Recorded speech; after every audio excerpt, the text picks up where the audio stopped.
তাদের এই ধরনের ভারত বিরোধী কথা বলা বন্ধ করুন।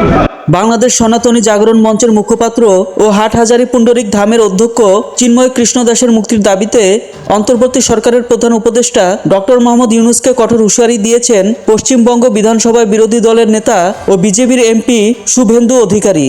তিনি বলেন, অতীত ভুলে যাবেন না। ভারতীয় সংবাদ মাধ্যম হিন্দুস্তান টাইমস জানিয়েছেন, গতকাল সোমবার বনগাঁ মেট্রোপল সীমান্তে আয়োজিত এক প্রতিবাদ সমাবেশে শুভেন্দু এই হুমকি দেন। তিনি ডক্টর মোহাম্মদ ইউনূসকে উদ্দেশ্য করে বলেন, ইউনূস হুঁশিয়ার, একদিনে শুধু কলকাতায় যে আবর্জনা বের হয় ওটা ফেলে দিয়ে এলেই না ঢাকা পড়ে যান আপনি, পাঙ্গা নিতে আসবেন না। ডক্টর ইউনূসকে 1971 সাল স্মরণ করিয়ে দিয়ে বিজেপির এই নেতা বলেন, 1971 সালে 17,000 ভারতীয় জওয়ান আত্মবলিদান দিয়ে এই বাংলাদেশ তৈরি করে দিয়ে গেছেন, ভুলে যাবেন না। কেউ যদি অতীত ভুলে যান তার ভবিষ্যৎ ভালো হয় না। বাংলাদেশের পণ্য রপ্তানি বন্ধ করে দেওয়ার হুঁশিয়ারি দেন শুভেন্দু অধিকারী। তিনি বলেন, আজ পেট্রাপোল সীমান্ত দিয়ে বাণিজ্য বন্ধ থাকবে, এটা টেইলার দেখিয়ে গেলাম। অত্যাচার বন্ধ না হলে এর পরের সপ্তাহে আমরা 5 দিন বন্ধ করব। তারপর 2025 সালে আমরা লাগাতার বন্ধ করে দেব। ওরা আলু পেঁয়াজ কিভাবে খায় সেটা দেখিয়ে দেব। আমাদের নাম ভারতবর্ষ।